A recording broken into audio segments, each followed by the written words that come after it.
Hey everybody. Hey. Welcome again to Life with Cindy Renee. I hope everybody is having a super Sunday. I know I am.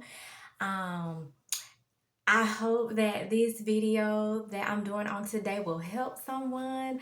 I am going to be talking about signs that you're in an unhealthy relationship, toxic relationship, dysfunctional relationship, whatever you want to call it, is not a good relationship, okay?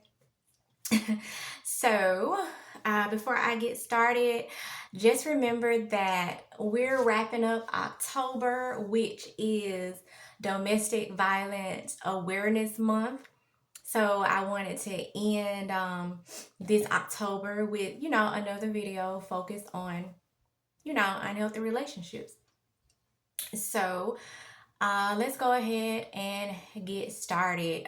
You may see me kind of look down a little bit because I love taking notes when I'm talking about something really important because I don't know about you, but I'm the type of person, if I don't take notes about something, I'll totally forget. When it's time for me to do it, I will totally forget what I'm supposed to be saying, what I'm going to say. I even make lists, when I have to, when I have goals for the day or even a grocery list to go in a grocery store. Because if I don't write it down, it didn't happen, I don't remember. Okay, so let's go ahead and get started. All right. So, signs you're in an unhealthy relationship, dysfunctional or toxic relationship. So, first and foremost, verbal abuse. You're experiencing verbal abuse from your partner. Physical abuse or emotional abuse, right? It's not always physical. Everybody always thinks about the physical, but you got the verbal and you also got the emotional that takes a toll on you. After those scars heal, you're still left with that emotional abuse. Those are the scars that no one can see, right? So also, if you're experiencing and you're with a partner that they love to ghost you, like you all don't live together, to be childish, moment to moment, they decide that they're gonna ghost you, to hurt your feelings basically, and then they pop back up whenever they get ready. That's definitely not healthy.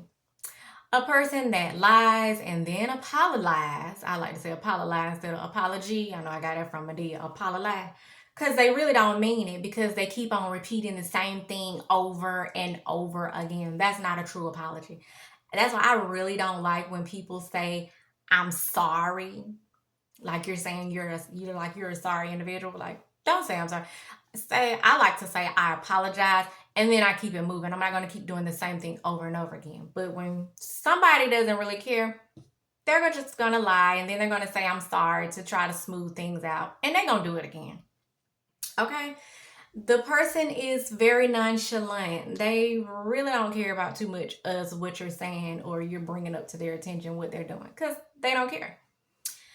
They never take accountability for their actions.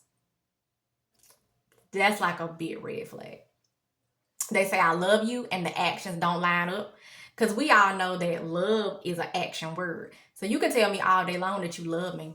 But if them actions ain't lining up with it, no. When you confront them about their wrongdoings, and they flip it around on you and then guilt trip you into feeling sorry for them. That's a good one. Narcissists do stuff like that. They do stuff like that. And I'm not a professional. I am not a therapist or a counselor or anything like that. But I'm speaking from my own opinions. And these are my thoughts. And these are experiences that I have had from being in past unhealthy relationships. These are the signs that people showed. And I'm pretty sure other people out there can relate. They like to play mind games with you. They're very selfish, never consider your feelings. That lets you know that you're with somebody that you need to go ahead and let go. They isolate you from family and friends. That's what an abuser does. That's what an abuser does. They isolate you from your family and friends so they can have you alone. They talk down to you, which lowers your self-esteem, tell you that you're not beautiful, tell you that you're lucky to have them in your life. They tell you that you'll never be able to find anybody else, that type of a thing. To beat you down so that you feel like, oh, nobody else wants me. I need to stay with this person. And they're very manipulative. Very, very, very manipulative. So I want to say that if the relationship that you're in currently has you feeling unhealthy, unhappy, depressed, drained, hopeless, or worthless, you need to run. You need to get up out of there because love is an action word, okay? Um, when you're with the right person, they're not going to treat you like that. And there is somebody out there that will care about you unconditionally, love you unconditionally, show you the actions will line up with what they're saying to you. And it just won't be that way. So if your relationship has you feeling any of those types of ways and you're just uneasy about it, you need to get up out of that situation. If you are in the situation where that person is putting their hands on you, or even if it's verbal abuse, abuse always starts out, well, normally it always starts out verbal. It starts out verbal, and we kind of like brush that part off, but that's like one of the beginning signs. It starts out verbal, and then the next thing you know, it becomes physical. And when a person hits you one time, I guarantee you they'll do it again. Don't listen to the, oh, I'm sorry, I'll never do it again. Honestly, realize that it's not your fault. It's that person's fault. They have issues. It's not your responsibility to try to help them through their issues. It's their responsibility. And you do not have to sit around and wait on them to see if they're going to get help for their issues or if they're going to continue to hurt you. Because a lot of abusive relationships end in you being in the hospital or in the grave. And I don't want to see that for anybody. It's too much of that going on. You have to love yourself first. For you, for your kids, if you have kids, don't stay with an abuser because you have kids thinking, oh, I'm just going to stay with them because he's their father or whatever. That doesn't do anything healthy for your kids. Your kids see that. Your kids feel that. Your kids know what's going on. I don't care how young they are. They see, they know what's going on. And it is going to affect them in some type of way. So you need to get out of that situation. Don't ever stay with somebody because you're thinking you're going to work it out for the kids. Don't do that. It's not a good idea. So if you're in a situation where you're scared and you feel like you don't even know like the first step in order to get out, I would say call the National Domestic Violence Hotline. You can call them 24/7.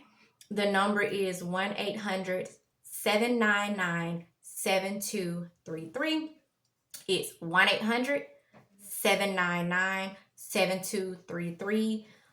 You can even pull them up. You can Google them and go to their website as well. They will be able to help you and give you some tools for you to be able to get away. I'm pretty sure they can locate a shelter close to you in your area to help you get out of that situation. So I hope that this video helped someone. Like I said, I'm not a professional, but I got a lot of life experience going through some very crazy relationships, unhealthy relationships. And it's by the grace of God that I'm here today to be able to share that. And all I want to do is help others, okay? So I hope this video helped somebody. I hope it encouraged somebody to leave. I hope it has blessed somebody.